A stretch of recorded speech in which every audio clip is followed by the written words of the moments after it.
until they washed. How many's glad that there's a place you can go and get washed? And all of a sudden you start straightening that up.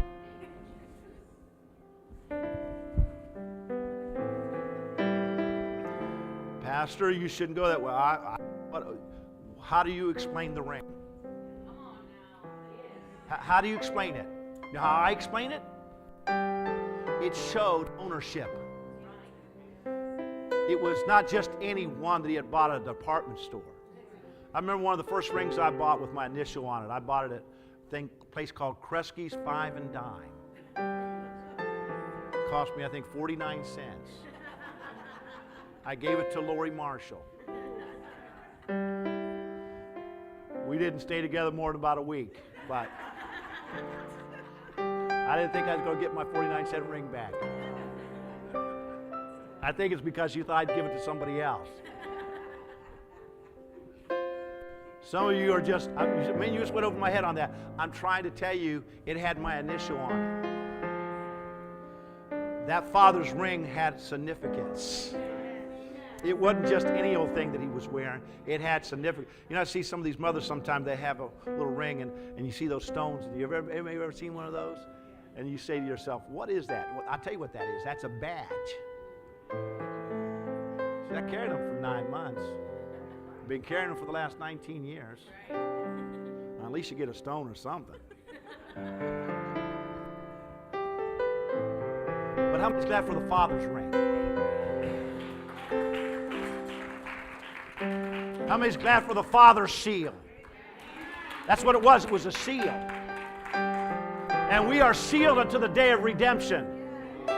With this mortal shall put on immortality, and this corrupt shall put on incorruption. And then forth will go the saying, O death, where is thy sting? O grave, where is thy victory? Come on, is that not a part of the resurrection? And God is going to raise up some prodigals in the last day and bring them back, and they're going to be washed. And they're going to be sanctified. And they're going to be justified.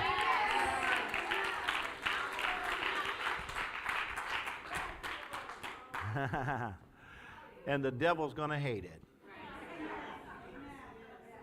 Well, the only thing I can say to the devil is this.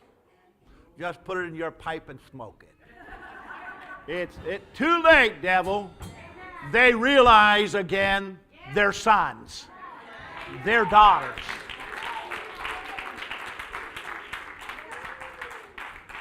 Because the Father said so. Come on, I said the Father said so. The Father said so. Thank you, singer musician. I know you guys, I know you must say, man, we don't like when Pastor preaches. I mean, he keeps us up here. We're standing for 3 hours. And okay, I'll go right to my verse so you won't have to stand any longer. Amen. To the book of Luke chapter 4, if you will go with us today. Luke chapter 4. Michael, you said something very interesting to me. And to all of us on Wednesday night, you read about the fig tree. Remember that? Yes. And you told us it was not a parable. That it was probably a real fig tree.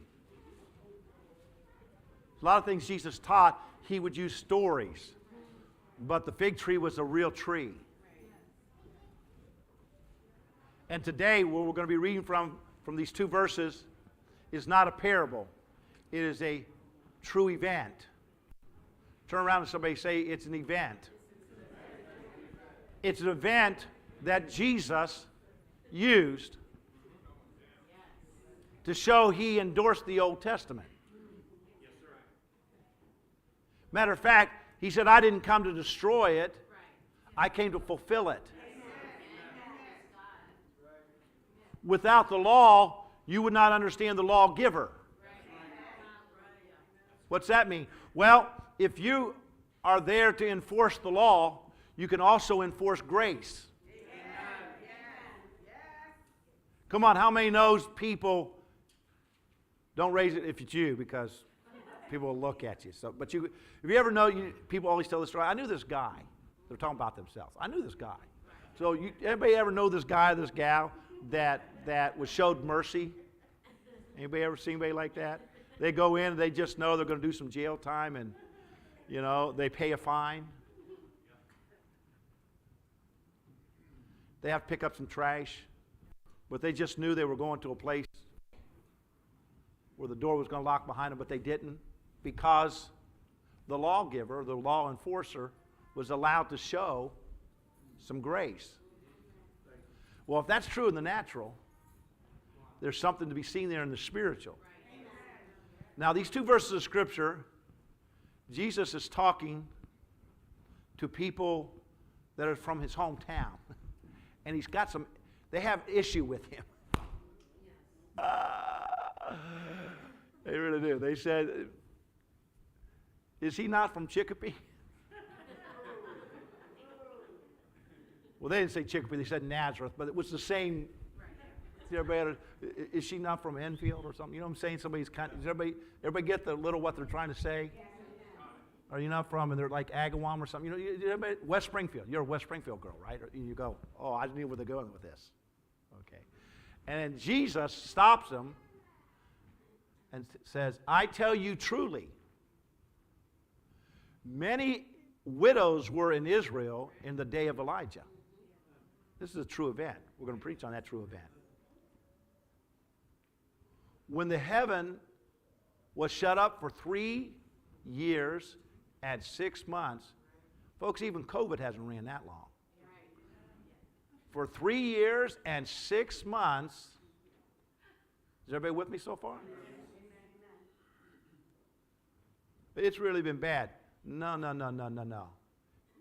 You've not for the last 3.5 years put a seed in the ground and nothing came up. Can I get a witness from anybody? And there was a great famine throughout all the land, not just in Israel. We're going to preach to you. It got beyond the borders.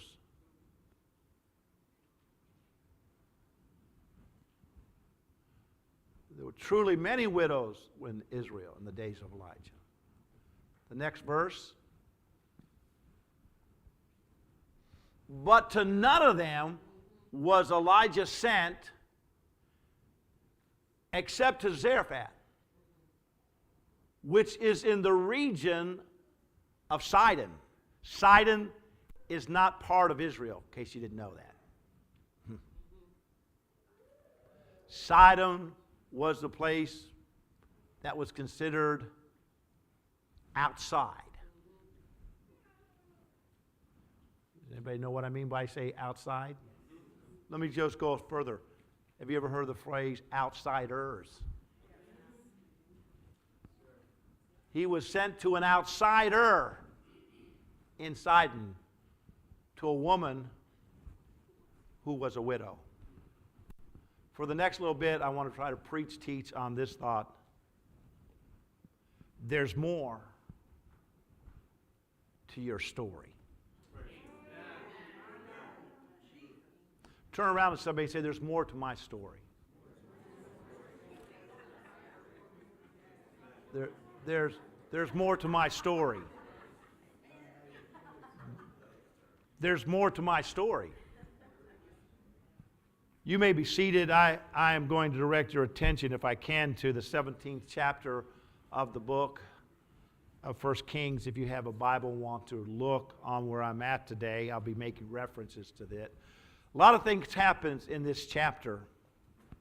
One of the biggest things that happens, it starts a chain of events.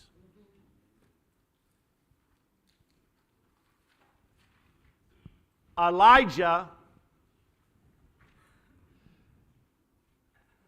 tells the most evil king that Israel's ever had. That's what, I didn't say, the Bible says that. The Bible said up to that time, there had not been a bigger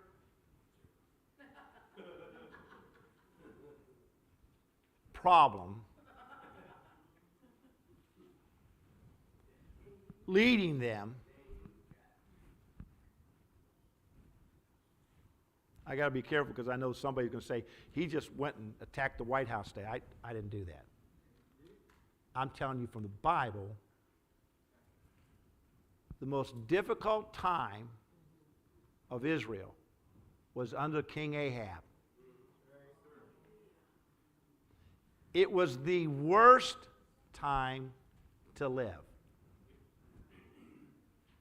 No crops, no prosperity, because they were very rural. When there were no crops, there was no prosperity. If they could get seed, they'd put it in the ground.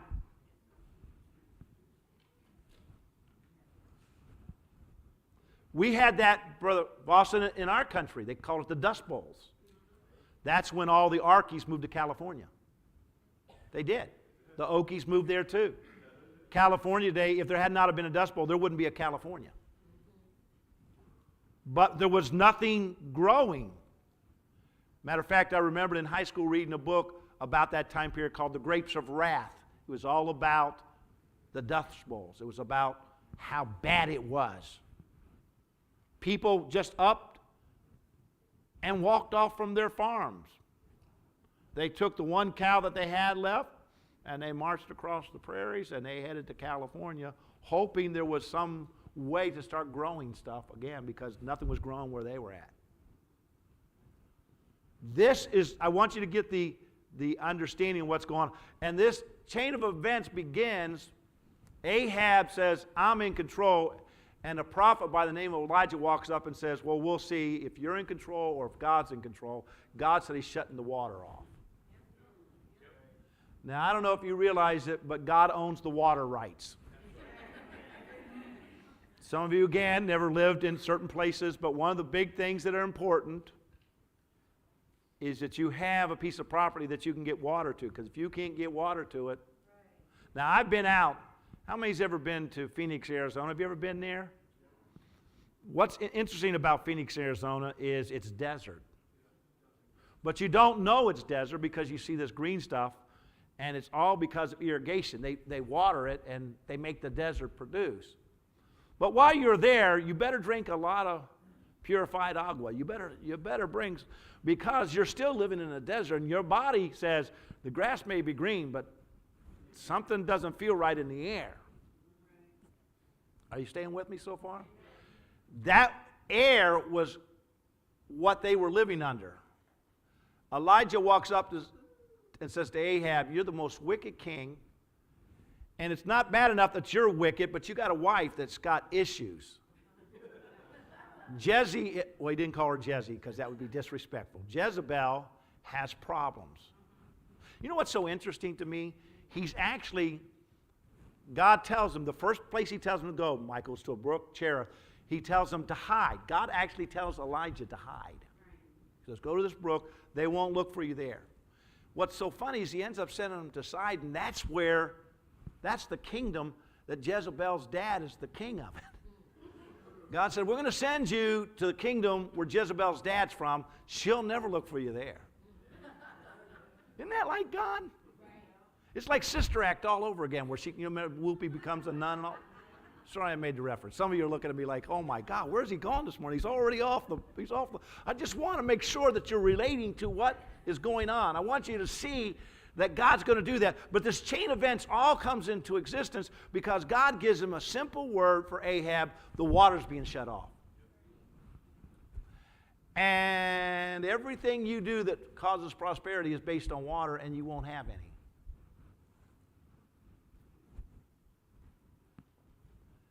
And Ahab said, well, if there's not going to be any water, my wife has told me to inform you, you aren't going to have any head. Because you're the reason we have no water. Elijah said, wait, I don't think you understand. I don't control the water rights. Yeah, well, looks like you're the manager and somebody's head's got to roll. I'm the king, and kings always have heads rolling. So he goes to the brook Cherith, which starts a chain of events. It's at this brook that God feeds him twice a day with birds. Now, I don't know about you, but again, I'm not finding fault with, but I'm not sure how sanitary that is. I'm not even sure if you wear a mask and sanitize your hands, if that meal is all... These are ravens. I'm not sure they wash their hands before they pick up the meat. Does anybody know what I'm saying?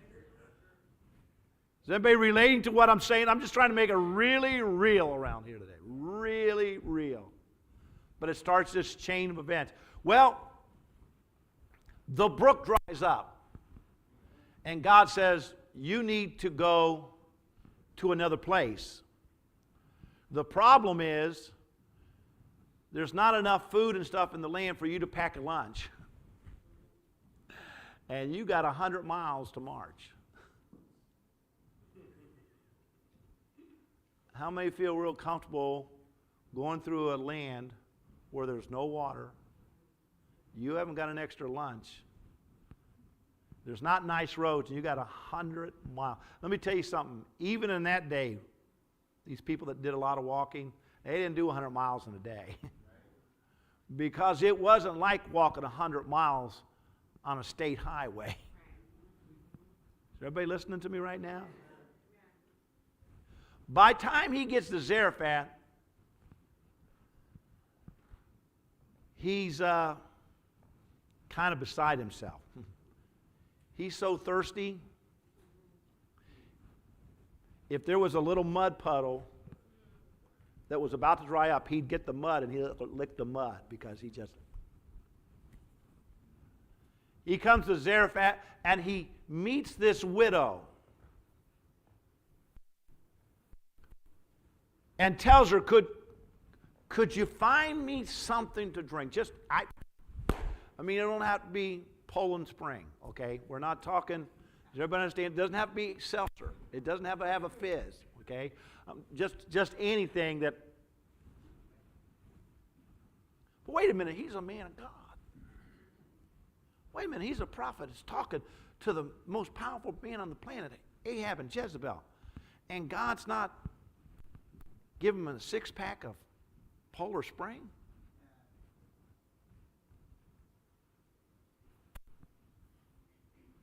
I don't know if you realize it, but the brook, turn around to somebody and say, that was phase one. If you've never lived in phase one, you're about to. Some of you say, I've already been through phase one. Okay. You know where phase one takes you to?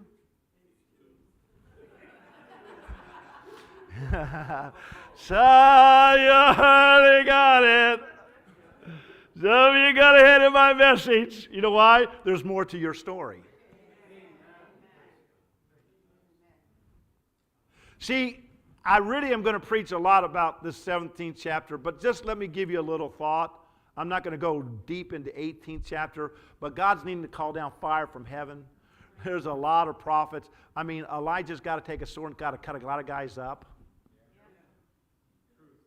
So he's going to need some strength. He's going to need some food. He's going to need, does everybody understand me? There's going to need to be rain again. I mean, God's got a lot. But before you can get to that 18th chapter, he's got to go through these phases because there's more to his story. There's more to somebody else's story. This woman from Zarephath is very important for various reasons, but I think the most obvious one is because we read from Luke today about her story. Somehow, she gets in the teaching of Jesus Christ. Her, who was the second person? Anybody look ahead in your Bible? Did you look at the verse right beyond that? He mentions two people where but he had a name. Anybody remember what his... Naaman. He dipped 7 times. I mean, that's a whole sermon. 7 ducks in a muddy puddle. That's for another time. But we're not going to preach on that today. But Jesus does mention him with this woman, and I think it's interesting. He's talking to people from his hometown who tell him, "Well, you know, you're Jewish, but you know, you're the lower class." I mean, yes, you live in the Pioneer Valley, but we all know you're Jesus from the projects. I mean, your stepdad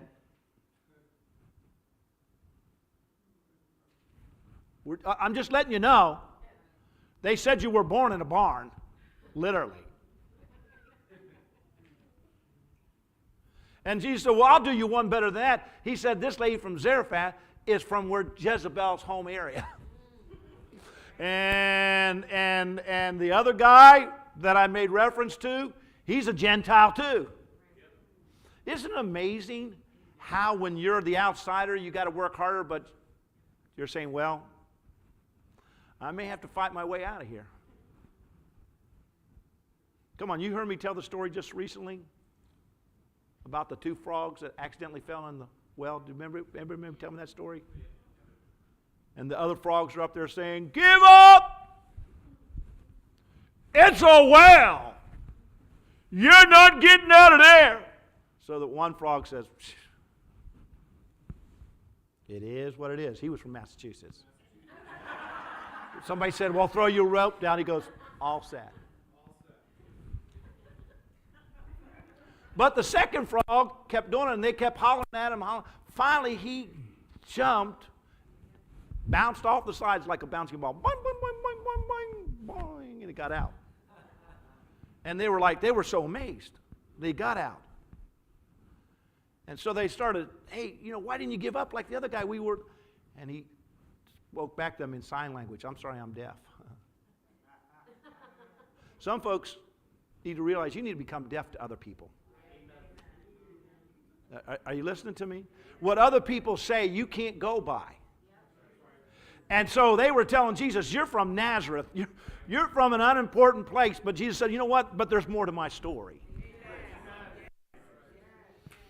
Yeah, well, you wasn't there for my bar mitzvah when I went to the temple and I talked to the doctors of the law. There's more to my story.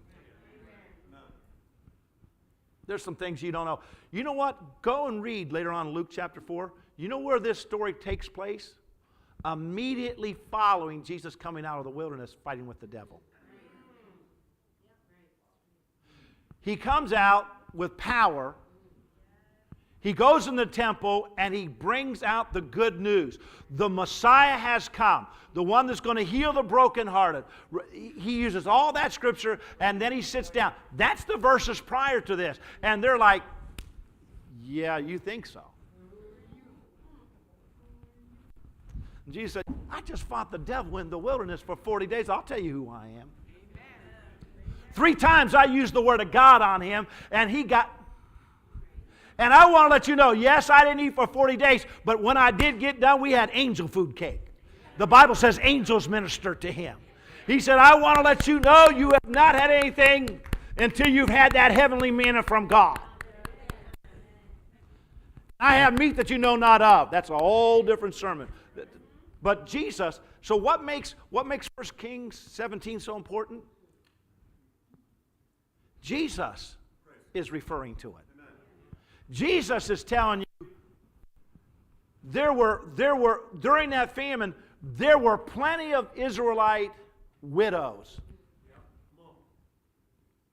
He doesn't go to any of them. Because God doesn't do things based on your pedigree. Come on, do we have one Rahab in the house? Do we have one Ruth, just one Ruth in the house that will say, you know what, I may start... Ruth, when she came into the land of Palestine, came into the land of Israel, when she left Moab, which means washpot. I think... Does anybody, even today, Brother Boston, cities had names and they had meanings. Zarephath means furnace.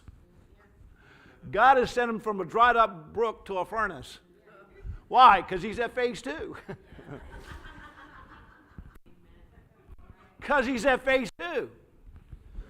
Anybody who can relate to phase 2, would you raise your hand? They told us COVID would be over in 3 months. How many know about phase 2? Anybody know about phase 2? How things were going to get better and, wealth and prosperity and when COVID first came, gas was like $2 and, I told somebody the other day, I said, I bought gas. Oh, I know it. I was telling Garth Mitchell this. And he and I were laughing. And he goes, yeah, he goes, brother, sister, have you bought gas lately? I said, yeah. We'll just leave it go at that. We have an idiot governor who won't even give us any reprieve.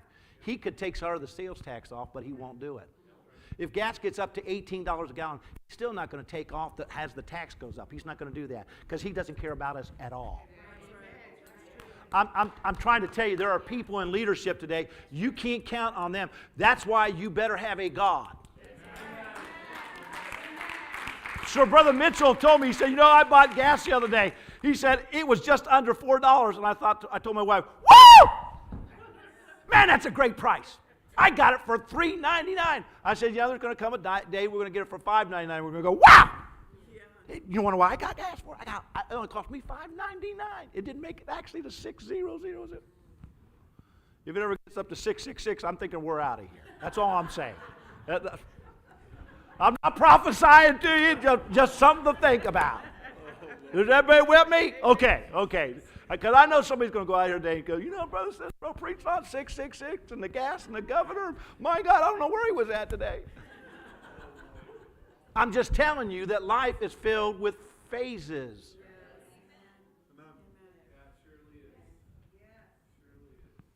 I mean, if you're over 15, you know what I'm talking about. Do you remember when you went from pimples to bigger problems than pimples? Somebody said, I'm still fighting with the pimples, but you know what my point is. You got to be careful. Some people, they just cannot get out of the carnal. They got to get over in the spiritual with me today, okay? Basically, God seemed like he's taken Elijah from one uncomfortable zone to another uncomfortable zone.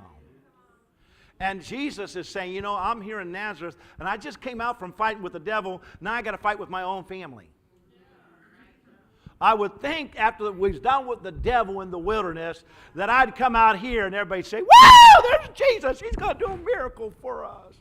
But instead, there's Jesus from the projects of Nazareth. And Jesus just makes reference to these two Gentiles. Does everybody understand? I didn't do that. He did that. So I thought if he's going to do that, I need to find out. And the Lord said that's because there's more to the story. The woman meets Jesus, and I almost showed a video clip today, but if you want to go on YouTube, there is a little clip that you can see. Does everybody know what YouTube is? Okay. Because some of you looked at me like, what's he talking about? If you don't have a computer or a phone, surely they have one at the library. Just hit YouTube one time and hit Widow Zarephath. And there's a little clip that it just shows the prophet coming and asking the woman for some water. And as she goes to get the water, that's in their 17th chapter, when she goes to get the water, read in the 17th chapter, he stops her before she can get the water and said, and bring me. Michael, there's different translations. There's King James, New King James, different ones. Some say bread, some a little cake. If you look at a little clip, it basically was she took some meal, she put some little bit of oil in there, and she'd just make a ball like this, and then she had some sticks next to it, and the heat from the sticks would heat it up and then make a little cake-like thing out of meal. That's all it was. That's all. He said, you know, make me. And then she reports to Elijah and says, sir, you don't understand. I want you to get this. What was it that Naaman and this woman had in common? They were both at the point of death. Jesus said, I can't help you in Nazareth because you don't know you're at the point of death. But these non-Jewish people understood. She understood. She tells the prophet, she informs him, Elijah, you must be new in Zarephath. You must be new in Sidon. You don't understand. The famine that we're experiencing because of your God has come over into our land. And if I could get my hands around the throat of the prophet who prophesied this, and Elijah's like, that's me. He said, make me a little cake. She goes, well, let me inform you. You must not know what's going on. She goes, I'm right in the process of picking up sticks. I'm getting ready to make one more cake. I have enough oil in the bottom of my cruise, my little container of oil. I have enough meal in this pot, this little clay pot, put my hand. I can only put it in there one more time, and whatever I take out of it, that's it. We're done. Whatever comes out of the pot, there's no more coming out. When I put my hand, that's it. And I'm going to make that cake for my son and I. We're going to share it. Then we're going to die. So Michael read a lot of commentary, Jewish commentary. You know what they said that she was doing? She was being sarcastic. Don't raise your hand. Have you ever met somebody that was sarcastic? Isn't that what Jesus was running into in Nazareth? Can anything good come out of Nazareth? I don't know. I just came out of 40 days with the devil. You guys seem worse than him. But he doesn't say that. He just says, there were many widows in Israel. There were many people with leprosy. This man Naaman wasn't the only one that was dying of leprosy. This was not the only person that was running out of food and was saying, my children and I are going to die. In Israel, Israel has its leprosy. It has its widows. But for some reason, non-Jewish people, you know what he was doing, don't you? Right there, he was including us. He said, you know how you get in when you're not Jewish? You know how you get in? You got a desire so bad as an outsider to get in, you'll just keep knocking until you get in. How many knows that sometimes you guys got to keep praying? You may not get in the first time. You may not feel like a child of God the first time. I don't know about you, but I remember it even when I first got baptized. I will tell you what. You know, there were, you need to understand there's the thing that I used to call, and I probably shouldn't use it, but I'm using it about myself. I'm not talking about you, I'm talking about me. But the best way to explain when I came to God what I was a heathen. I was a heathen. I didn't understand. People get up and they preach and teach, and I'd get about 1/10 of what they were saying.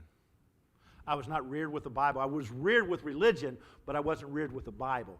And so when they would tell the stories, they literally had to tell the story, because when they said, well, you know, like the story of the Good Samaritan, I'm thinking, I mean, I've heard there's a place you can go if you're homeless. That's about the Good Samaritan I knew. So they need to tell me the rest of the story. But I'm telling you that God in His mercy and graciousness said, but I noticed something about you. You won't leave me alone. Just keep coming. Naaman kept coming. Naaman was upset at first. Now, I must admit, I'll be the first to admit to you, there was times that I quizzed by the guy that worked with youth and the pastor. I was like, hey, are you sure dogs don't go to heaven? I mean, you know what I'm saying? Stuff that, you know, was like, you look at it now and go, Pastor, you didn't say stuff like that. I did. I just, you know, I just thought my common sense would, you know, throw them for a loop and they wouldn't get where I was going. They really didn't get where I was going, but they were kind and gracious, just like Elijah was. Just like when Naaman came, there was someone who says, you know what? You need to listen. Even your friends realize there are more beautiful streams that you can be baptized in. But are you here for a day spa or salvation? Amen. You do know you're the captain of the army that's fighting these people. And this prophet doesn't have to help you. But one day, Jesus is going to talk about you, Naaman. You're going to make a really good story when he says, you know what? There's more to the story.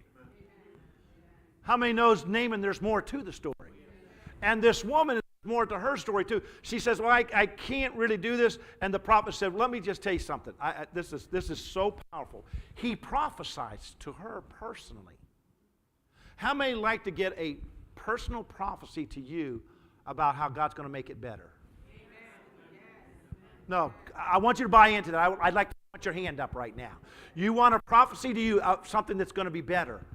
She's ready to die. Her son's ready to die. The famine is obvious. It doesn't look like, and we're going to find out it's not obviously not going to end. It's going to be 3.5 more years.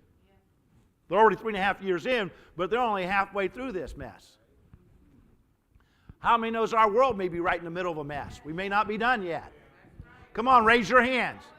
Oh, it's going to get better. Well,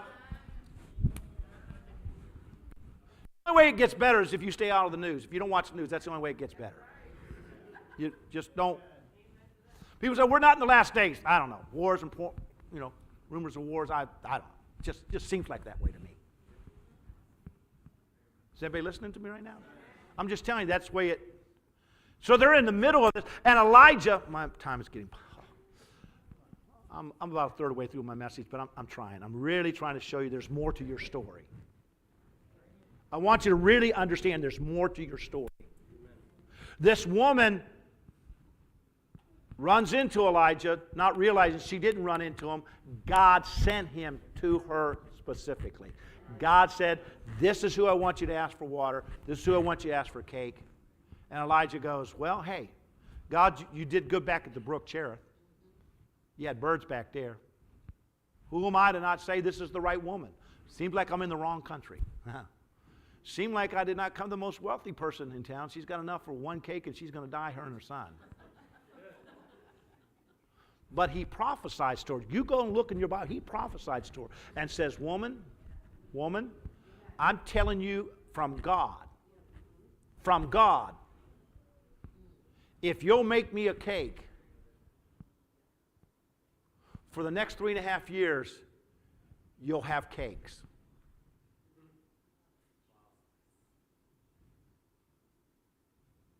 This famine, I know how long it's going to last. How do you know the exact? How do you know? Like it's 3.5 years. He said, because I'm the guy that's been sent to turn the water off and on. And I'm telling you it's off for 3.5 more years. But I'm telling you, for some reason, God told me to come to the country of Jezebel and to talk to you, who is a widow. You don't have a husband with a good paying job, and you don't have a lot of resources. Matter of fact, you got one little thing of oil that's about to go empty. You're going to pour it in there for the last time, and you got enough meal for one time. But I'm telling you, when you make that cake, I'm telling you, when you make it for me, you're going to go back there, and there's going to be oil there, and there's going to be meal there. Let me tell you something. You know why we doubt God? You know why we doubt God? Because God, if it's you really speaking, why isn't there a semi out here filled with stuff? Because that's not how He works. Give us our daily bread. He said the evil of tomorrow will take care of itself. Let me tell you something, folks. There's always going to be another obstacle tomorrow. But there's also going to be a God who provides tomorrow. And you maybe cannot see 3.5 years down in your life, but there's a God who's taking you through this phase because He's trying to show you there's more that you've got to do. And when you get to Ahab and you get to Jezebel and you get to those 850 prophets, you're going to need some faith. How many knows what I'm talking about? When you start getting into whenever you start dealing with certain things, this is my little phraseology, okay? I'm sorry, I don't have the greatest vocabulary, vernacular. But when you're going to have to start messing with the big dog, that's Ahab and Jezebel. They're the big dog. You read the next chapter, Elijah comes to a prophet and says, you know what? Go tell Ahab I'm coming. The prophet said, I'm not doing it. Not me. He actually says, you know what? Why is it that you hate me, Elijah? A prophet tells Elijah, why do you hate me? Elijah said, what do you mean I hate you? He goes, you're going to tell me, go tell Ahab, Elijah's here. He said, and you're going to disappear like someplace again. You're going to go to a Zarephath or wherever you were at. And then Ahab is going to say, you told me Elijah was here. You know he's not here, right? You know what happens when people lie to me and Jezebel? You know what happens? He even tells him in the 18th chapter, he says, point blank, he said, I've helped 100 prophets. I hid 50 prophets in one cave. I hid 50 in another cave. Elijah, why do you hate my guts? Now, I'm not preaching really on that. I just want to let you know where we're going. It's going to get hot. It's going to get tough in the next chapter. But we're still back at, it's more to your story. The woman in Zarephath, I'm telling you, what he said to Ahab started a chain of events. What you're hearing in your world today has started a chain of events that we cannot stop. How many knows we can't stop what's going on? You know, I've heard all these prophecies about, you know, tomorrow how you're going to start making, you know, an extra $15 an hour this year. And yeah, right. You're going to be needing that just for the gas. I'm just saying. But, you know, all this, is everybody what I'm saying? Is everybody with me or not? Are you with me? I'm just wanting to make sure you're getting this. But you can count on this prophecy of Elijah.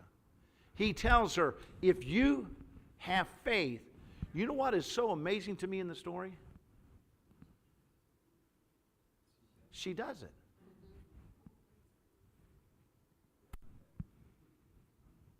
She's not a mother of Israel. This is the troublemaker, the reason we have this problem. I don't know what his God's thinking. Jesus said in Luke chapter 4, he said, just like there for Elijah, he said, that's what I feel like right here in Nazareth. Like you believe there's not more to the story. That I just read this scripture to you about he'll heal the brokenhearted. I just read that to you, and I closed it up, and I sat down, and you don't believe it. Matter of fact, you know how you know they didn't believe it? Read the end of Luke chapter 4. The chapter ends with them trying to kill Jesus. Folks, we're only in the 4th chapter of Luke. There's 24 chapters. By the 4th chapter, they're ready to kill him. You go and read. They take him to the edge of a cliff. They say, hey, I think we can throw him off here. And you say, well, you could if you could find me. You know, later on, Paul's going to write to Timothy, to the invisible God. I just thought I'd throw that in. I know some of you look at me like, my God, where does he get his theology from? I'll tell you where I get mine, from my neology.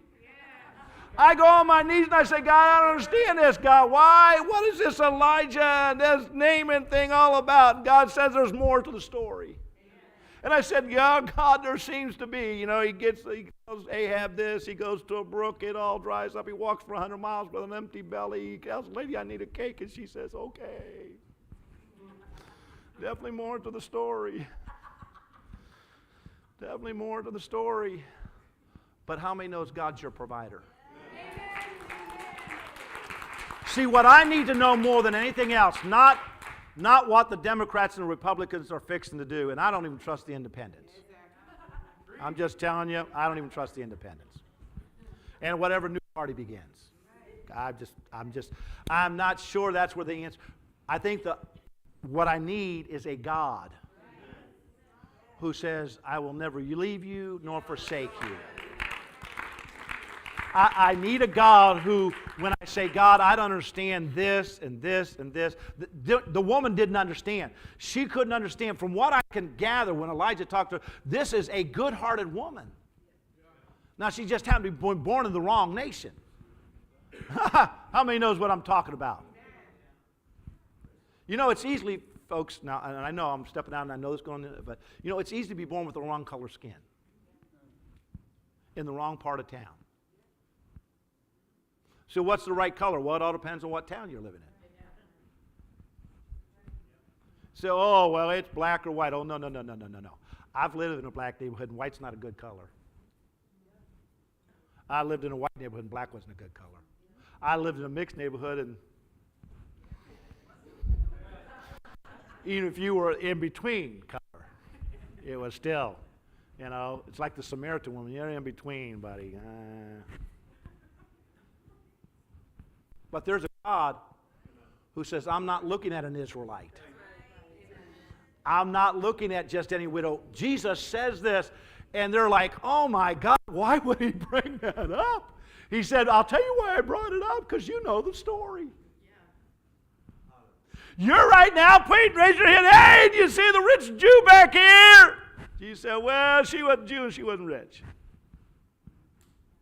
Well, it's on God's side. Naaman was not on our side. He was on the other side. But there's a God who said, you may have been born a captain of the enemies of God. You may have been born, and no matter what, listen to me. The story doesn't end here. That's the end of the story. Oh, no, we haven't even got to the good part yet. The meal's there, the oil's there, she's making a meal every day, it's happening. But wouldn't you know, in the midst of that story, and that's where I would have ended, I would have sent him there to Mount Carmel. That's where I would have sent him. I would have said, okay, the widow's been taken care of for 3.5 years. Everybody's got a good meal. Let's go to Carmel. But no, wouldn't you know?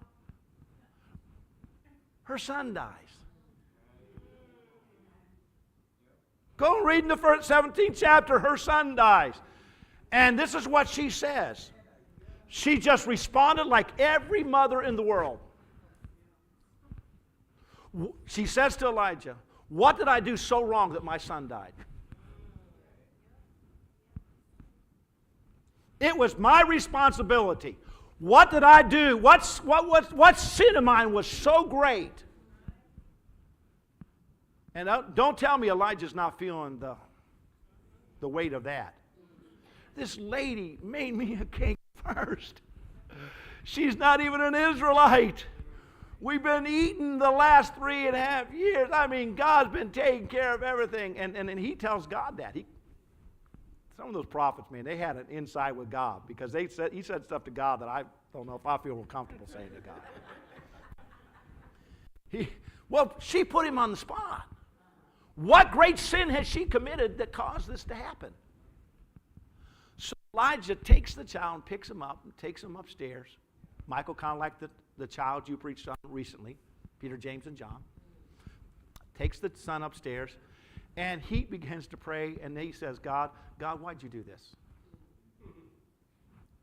God's like, really? Well, yeah. I mean, if anybody could have kept him alive. I mean, God, he was supposed to die 3.5 years ago of starvation. Now you put some meat on the bones. This kid's supposed to be okay. We've been telling his mom how good the God of Israel is. We've been teaching Bible study, then you kill her kid. And God says, I told you, Elijah, you're in phase 2. And she's in the same boat with you. Now, Michael, I don't know. I read commentary all the time. I don't know. One commentator said that he did research deeper than Brother Voss and I want to go. I mean, some of these guys go into the, books that are, that are dead books. I mean, to me, it's like Latin. When's the last time you used a lot of Latin? Anybody? Except for Semper Fi. I mean, come on. Seize the day, carpe diem, something like that. You better understand. You ever notice that people use that phrase, but you don't hear them speaking of sentences and in Latin, because it's just like, unless you're a pharmacist and you might use a little Latin for. But everybody with me? So Elijah he's like, God, you keep this kid alive. Now her mom is coming to me, this good lady, who's not an Israelite, who out of the goodness of her heart made my cake first, had faith in God, and goes to that meal bureau every day. Every day she goes there, believing that when she puts her hand down there, something's going to come out. Now takes a lot of faith. How many knows that's true? Amen. How many knows it's one thing to have a semi outside? Amen. It's another thing to go to a pot and go, I think there's going to be something here again today. There's going to be something here today. Just think there's going to be something here today. But it's a phase that he's going through, she's going through. And Elijah says, he lays the boy down, and I'm sure he just kind of laid across his waist. Why did he do that? I think he was just frustrated. I think he was just like, my God, what am I supposed to do now? God, all this has been caused of Ahab. And in this second phase, I'm at probably the lowest point in my life. You've provided, but you haven't provided life. For a lady who her life is caught up in this child. She doesn't have a husband.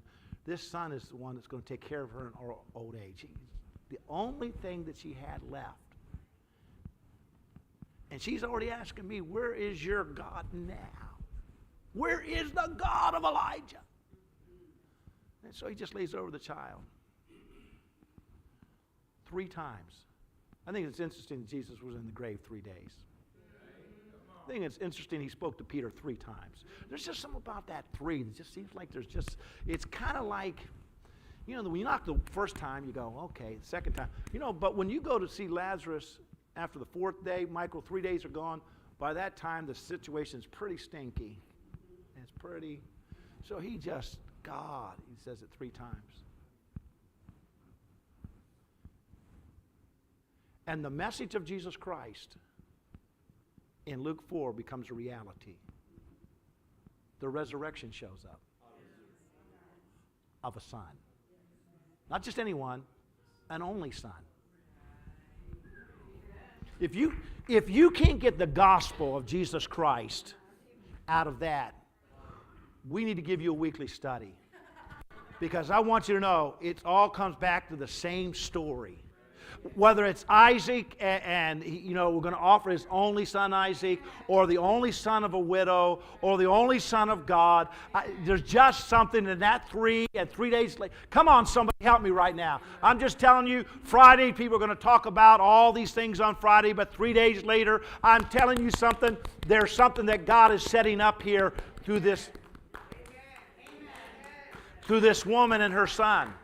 It's not only a phase she's going through and Elijah's going through, but Jesus Christ said, I want to make sure everybody knows this is a real happening, and I need it right now to bring about that you understand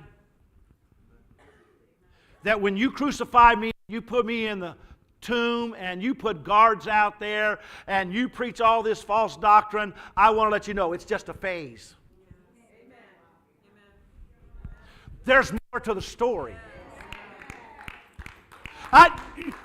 I'm just from Nazareth, but there's more to the story. What makes you important as Naaman or this woman? Well, there's more to the story. There's more to the story. There was all kinds of laws going into effect with that woman. Do you not realize that? The law of economy. What was that? Do you remember what the law of economy is? It's the law that says that you shouldn't waste. We shouldn't waste this service today. We shouldn't waste the talents that God... Come on, somebody help me today. Is there anybody here that came to church today? Did you come to church? I said when God gives you something, you shouldn't waste it.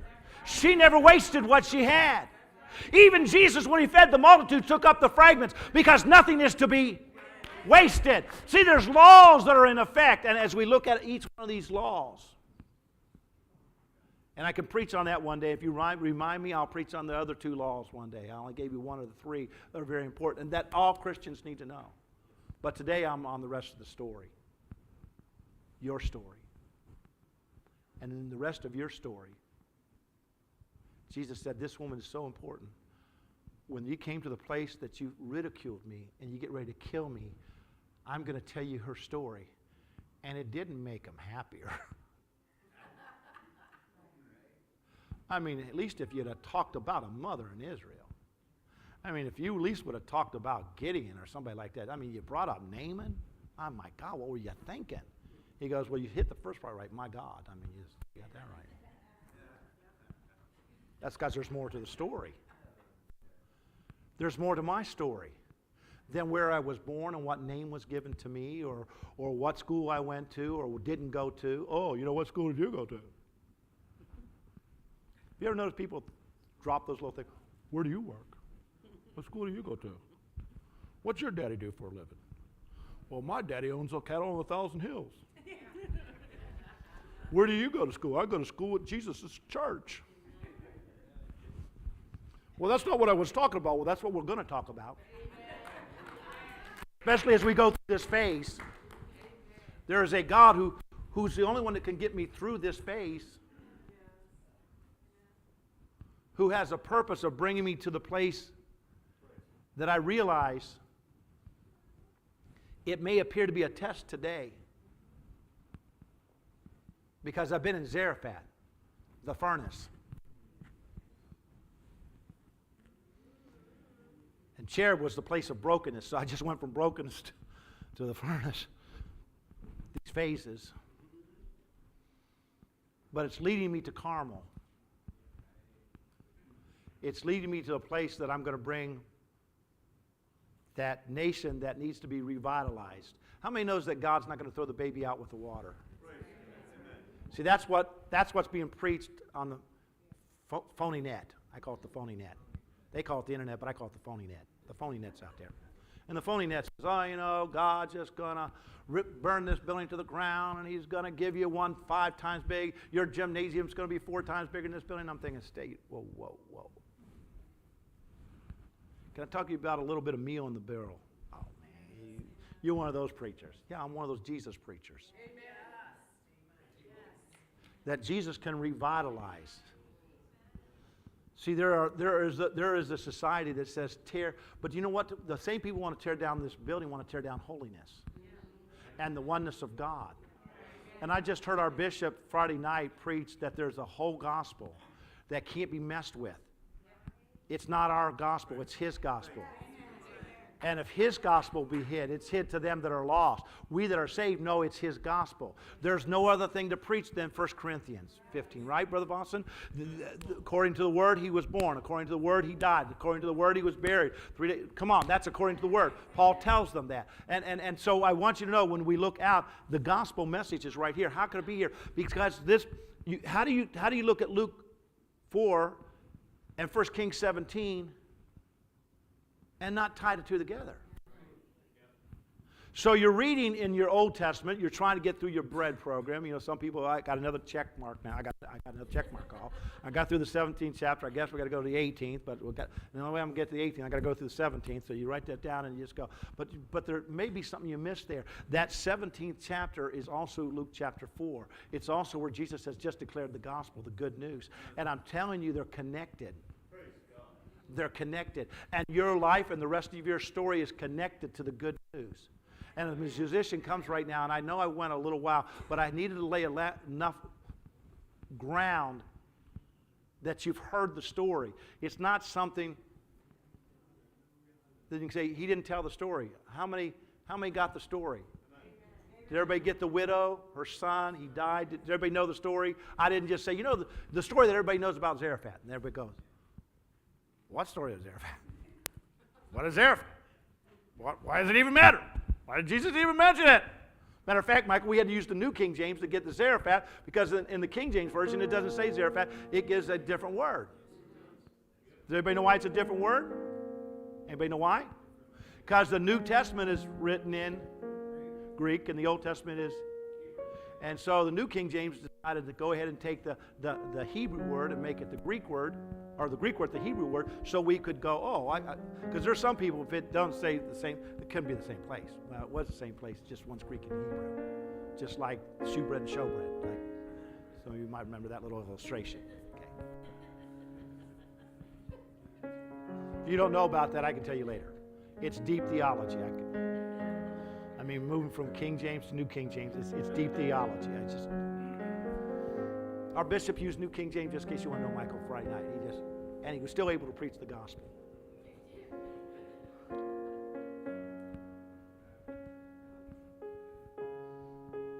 But I want you to see what God was doing to Elijah and to this woman is what he wants to do in this place right now. He wants us to bring us to a place that we look inwardly and say to ourselves. Elijah was looking inwardly. He was saying to himself, I'm sure I'm a child of God. I'm sure this woman knows God. That's why we have all this. But these things still seem like bad things happen to good people. And so with that in mind, let me just say, but what changes the story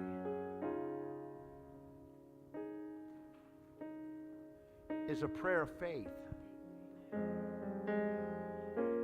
As we come to the close today, I want to lead you to a place that you pray in faith that there's a God who understands your frustration, our frustrations, and says, I understand that you don't understand the famine, and you don't understand the death, and you don't understand all these other things. And immediately you turn inwardly and say, it's got to, all this famine, this death, all this has got to be my fault. The same thing happens in John chapter 9. In John chapter 9, Jesus comes to a blind man. And immediately the chapter starts off. Go and read John chapter 9 today. It's a very powerful chapter. It's good to be in John anyway this week, what people call Holy Week, because it leads up. John takes you from day to day, each day this week. But in the 9th chapter, a blind man is healed by Jesus. But before he is, the question is asked, why is he blind? Is he blind because of some sin he committed? Or was it some sin his parents committed? Because, see, we live in a world today that talks about generational curses. Well, let me ask you something. If you had a grandmother or great-grandmother that was a praying person, do you also have generational blessings? Or let me just ask you something. When you talk about angels, do you only talk about devils or do you talk about good angels? It all depends on which side you want to go. I'm trying to bring you to the other side that says this may be a phase I'm going through, but God's going through it with me. And God's trying to show me that I need to get to a place where I already told you I need to get myself under the blood. If I start feeling hocus pocus around me and evil stuff, I need to just say, Lord, I don't understand all of this, but I just plead the blood over my life right now. Lord God, I don't know. Somebody told me, my kids are bringing stuff in the house that I don't know about. Stop. And that's the reason. There's nothing I can do about it. Oh, really? There's nothing you can do. Folks, all of Zarephath did not get converted.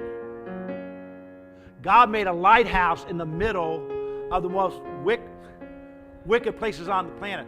Let me tell you, Jezebel's dad was running that area just like Jezebel. He had the prophets, he had trees that were being worshipped. That's why, isn't it amazing God always has them cut down trees? You know why that was? Because Jezebel's country worshipped trees.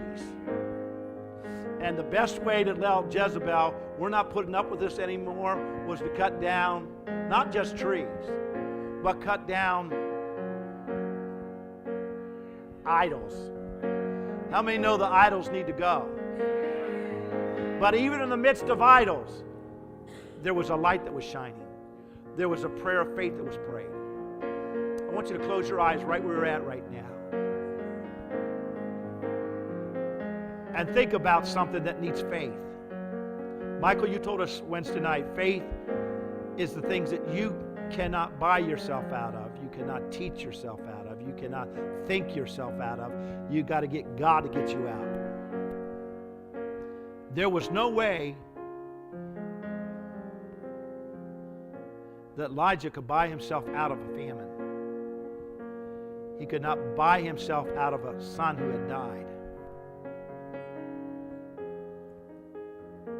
He needed to pray himself out. And both, when he goes in the next chapter, he prays a 60-some word prayer after the others have prayed all day and cut themselves and screamed and cried and hollered and everything else they could do. He prays a 60-some word prayer and fire falls down from heaven. Folks, let me tell you something. When you talk to God, Michael told us the other day, you don't have to say anything more than, rise, daughter. That's all he said. Epithet, be open, and the ear open. I was just in a service with a lady who just put her hand on her ear and went like this, and it opened. But that was the prayer of faith. So I want you to pray right now, God, give me faith that when I pray, that I realize my prayer is wrapped up in the promises of God and the faithfulness of God and the goodness of God and the supernatural power. Let me tell you what makes things supernatural and from the natural is when God touches it. The natural was the meal, the oil, that was just the natural. But when God kept putting it in there, that became supernatural. So I want you right now to pray, God, I want you to get in that little pot of oil of mine. I want you to get in that little